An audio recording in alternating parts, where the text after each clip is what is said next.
কেউ যদি আরাফার দিবসে রোজা রাখে তাহলে আল্লাহ তাআলা তার পিছনের 1 বছর এবং সামনের 1 বছরের গুনাহ মাফ করে দিয়ে থাকেন। সুতরাং আমরা চেষ্টা করব যে নিজ নিজ দেশের চাঁদ ওঠার থেকে 9 জিলহজ যেদিন হয় সেই দিন রোজা রাখা।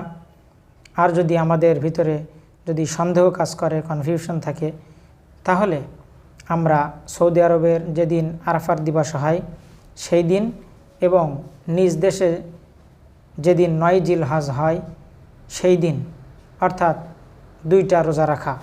তাহলে আমাদের মনের ভিতরে কোনো সন্দেহ থাকবে না এবং আমরা আরাফাত দিবসের রোজার যে ফজিলত, এই ফজিলত আমরা পেয়ে যাব এবং আল্লাহ তাআলা আমাদেরকে সামনের 1 বছর এবং পিছনের 1 বছরের গুনাহ মাফ করে দিবেন ইনশাআল্লাহ।